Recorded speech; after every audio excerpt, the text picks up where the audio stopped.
교재 86페이지입니다. 119편 130절부터 160절은 하나님의 말씀을 사모하는 열정을 고백하며 그 말씀에 의지하여 하나님께서 모든 환난에서 자신을 구원하여 주실 것을 간구합니다. 하나님의 말씀은 모든 상황에서 구원을 이루게 하시는 하나님의 능력입니다. 마지막까지 주의 말씀을 따라 살겠다는 말씀을 향한 열정이 구원을 향한 기대로 이어집니다. 161절부터 176절은 말씀을 경외하는 자로서의 열정과 확신을 노래하며 말씀을 통한 구원과 하나님의 인도하심을 간구합니다. 시인은 매절 끝마다 주의 말씀만 경외하며 주의 말씀을 사랑한다는 확신의 고백을 합니다. 또한 자신이 주의 법도를 따라 살기로 결단하였고 하나님께서 자신을 인도하시고 도우실 것을 요청합니다.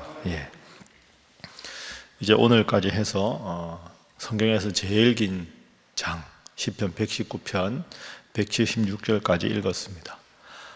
말씀이라는 단어가 핵심 단어고 또 첫날 월요일날 박 목사님이 설명하신 대로 이 176절까지 있는 이것은 히브리어 자음이 총 22개입니다. 그래서 이제 우리가 영어로 A, B, C, D 하는 식으로 알렙, 벳, 김멜, 달렛 이렇게 되는데 첫 글자로 1절부터 8절, 그러니까 이 22개니까 8절씩 다 이렇게 나누면 176절이 되는 거죠. 사실은 원문으로 읽으면 이 한 절 한 절이 아름답고 훌륭하지만 정말로 대단한 시다, 참 훌륭한 시다 하는 걸 느낄 수 있는 그런 시가 되겠습니다. 자, 오늘 본문을 통한 기도 제목 3가지를 나누어 보겠습니다. 첫 번째 기도 제목은 말씀을 늘 신뢰하게 하소서 하는 것입니다. 말씀을 늘 신뢰하게 하소서. 이것이 119편 전체 주제이기도 합니다. 자, 137절, 138절 우리 두 절을 함께 한번 읽어보겠습니다. 시작. 여호와여, 주는 의로우시고 주의 판단은 옳으니이다. 주께서 명령하신 증거들은 의롭고 지극히 성실하니이다. 아멘. 우리가 성경을 읽을 때 말씀을 읽다가 보면 참 유난히 마음에 와닿는 말씀이 있죠. 내 마음에 맞아서 말씀이 훌륭한 게 아닙니다. 착각하면 안 됩니다. 성경 읽다 보면 마음에 드는 구절이 있는데 너무 좋은 말씀이 많아서 이 성경이 내 마음에 드는 게 아닙니다. 그죠? 이 성경이 하나님의 말씀에 부합하고 이 말씀이 하나님의 말씀이니까 이 말씀은 무조건 옳습니다 하고 말씀에 비추어서 나를 비추어야 합니다. 이게 참 간단한 것 같지만 이게 쉽지가 않습니다. 그래서 마태복음, 마가복음, 누가복음, 내가복음, 요한복음, 복음서가 4개가 아니라 5개다. 내 마음에 드는 것만 읽는다. 이런 우스갯소리가 있는데요.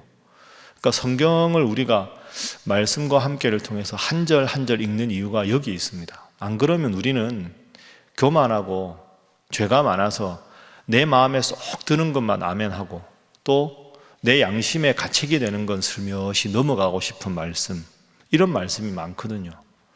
마음에 들기 때문에 성경의 의미가 있는 게 아니라 성경이 하나님 말씀이라서 성경이 옳기 때문에 내가 이 성경을 거울 비추듯이 마음을 비춘다. 이 기준이 내 기호가 아니라 말씀이 돼야 된다. 이게 아주 중요합니다.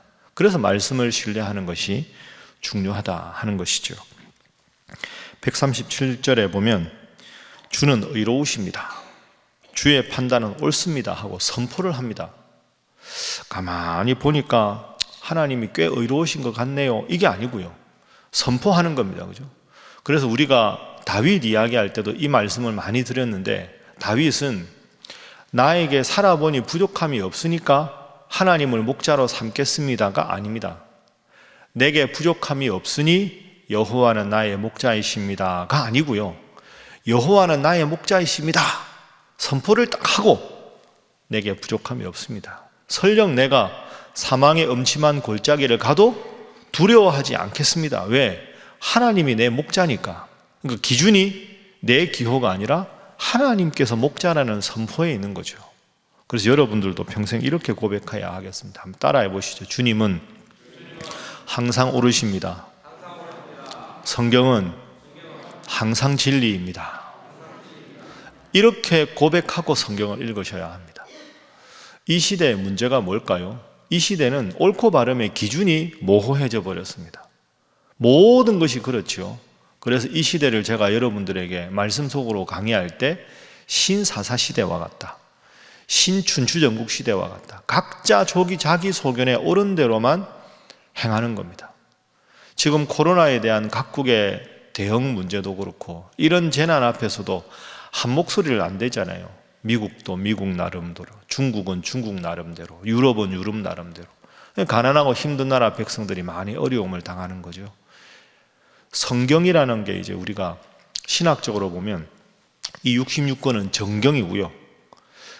신약 성경 초대교회에 쓰여진 이런 말씀 중에서 하나님 말씀이라고 보기 어려운 걸 바깥 외자로 외경이라고 하고, 또 이건 잘못 쓰여졌다면 거짓 위자를 써서 위경이라고 합니다. 이게 좀 어려운 건데, 그래서 성경은 위경이 있고 외경이 있고 이 66권이 정경입니다. 정경을 영어로 캐논이라고 하거든요. 캐논이라는 말의 뜻은 표준, 기준 이런 뜻입니다. 그러니까 사실은 이 성경 66권의 기본 뜻은 우리 삶의 척도가 되고 기준이 되는 것이 이 말씀이다 하는 거죠. 그래서 여러분 성경 읽으실 때 이 말씀은 늘 옳습니다, 하나님은 늘 의로우십니다 하고 선포를 해야 합니다. 140절 한번 보십시오. 주의 말씀이 심히 순수함으로 주의 종이 이를 사랑하나이다. 주의 말씀이 순수하다는 게 무슨 뜻입니까? 이 말씀은 내 마음을 비추는 투명한 거울입니다, 이 뜻입니다. 그러니까 거울에 비추어서야 내 모습을 정확하게 볼 수 있듯이 말씀이 거울입니다. 그래서 말씀이 항상 옳습니다. 주님은 항상 의로우십니다. 이렇게 항상 마음속에 기준을 말씀에 두고 늘 말씀에 비추어서 거룩한 삶, 하나님 기뻐하시는 삶을 살아가시는 여러분 모두가 되시기를 주님 이름으로 부탁합니다. 자, 두 번째 말씀은 150절 말씀 우리가 한번 읽어보겠습니다. 150절. 자, 150절 함께 읽습니다. 시작. 악을 따르는 자들이 가까이 왔사오니 그들은 주의 법에서 머니이다. 아멘. 자, 두 번째 교훈은 의인과 악인의 기준은 말씀에 있다 하는 것입니다. 성경에 나오는 의인, 악인의 기준은 말씀에 있다. 150절이 아주 정확하게 보여줍니다. 악을 따르는 자들, 악인이지요. 악인들이 내 가까이 왔습니다, 하나님. 근데 그들은 주의 법에서 머니이다. 그래서 우리가 늘 기억해야 되지만 시편을 읽을 때마다 시편 1편에서도 복 있는 사람은 악인은 그렇지 않으며 하고 복 있는 의인과 악인을 구분합니다. 의인과 악인의 구분은 행위에 있지 않다. 이것도 여러분이 꼭 성경 읽을 때마다 기억하셔야 합니다. 우리가 하나님 앞에 다 사실 악인이고 죄인이지 누가 우리가 의로운 사람이라고 말할 수 있겠습니까? 그런데 오늘 본문 150절에 보면 악인은 주의 법에서 멉니다. 그러니까 다 악인이고 다 죄인인데 말씀을 기준으로 삼아서 악한 내 모습을 하나님 중심으로, 말씀 중심으로 죄사함을 받으려고 노력하는 사람이 뭐다? 의인이다. 기준이 내 생각에 있어서 말씀과 관계없이 살아가는 사람이 악인이고 죄인이다. 이걸 제일 정확하게 보여주는 것이 시편 1편입니다. 제가 1편 설교할 때 말씀드렸죠. 이런 건 기본 원리니까 여러분 꼭 기억하십시오. 왜 목사님이 했던 말씀 또 하나 이렇게 생각하지 마시고요. 신앙의 기본은, 핵심은 원리를 정확하게 파악하는 겁니다. 복 있는 사람은 악인의 꾀를 좇지 않고 죄인의 길에 서지 않고 오만한 자의 자리에 앉지 않는다. 악인은 그렇지 않다. 그래서 복 있는 사람, 설교한 대로 3절에 시냇가에 심겨진 나무, 악인은 바람에 나는 겨와 같다. 의인은 형통하다, 악인은 망한다. 이게 시편 1편이거든요. 의인과 악인의 기준을 나누고 시편에서 하나님 믿는 기준을 하나님께 두는 의인으로 살아가라. 이게 시편 전체 주제 아닙니까? 그 하나님 말씀이 제일 잘 드러난 게 오늘입니다. 그럼 의인과 악인의 기준이 뭐냐? 복 있는 사람은 악인의 꾀를 좇지 않는다. 악인은 그렇지 않다. 2절에 보면 복 있는 사람은 하나님의 말씀을 주야로 묵상하고 그 말씀에 서 있는 사람이다. 근데 악인은 그게 빠져 있습니다. 그죠? 그러니까 1절은 복 있는 사람, 2절은 그는 주야로 말씀을 묵상하는 자로다. 저는 시냇가에 심은 나무가. 그러니까 의인과 악인을 나누는 기준은 시편 1편 2절에 있다.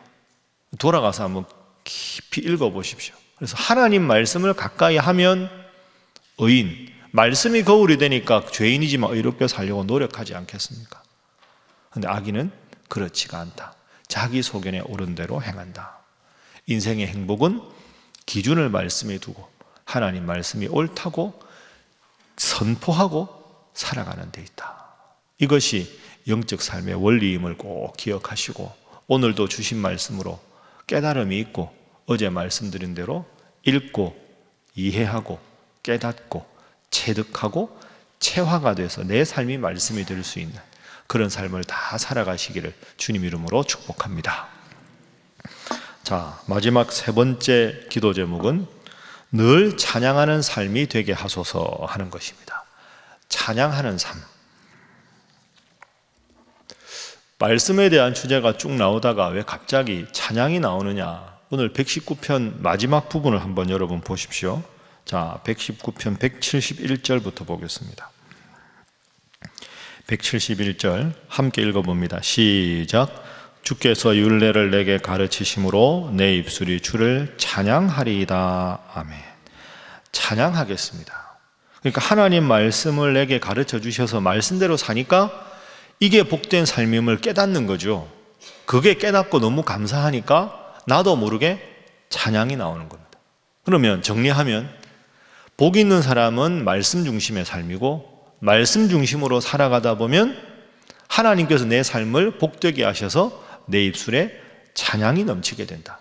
그러니까 말씀 중심으로 살면 찬양이 넘치게 된다. 172절도 보십시오. 주의 모든 계명들의 의로움으로 내 혀가 주의 말씀을 노래하리이다.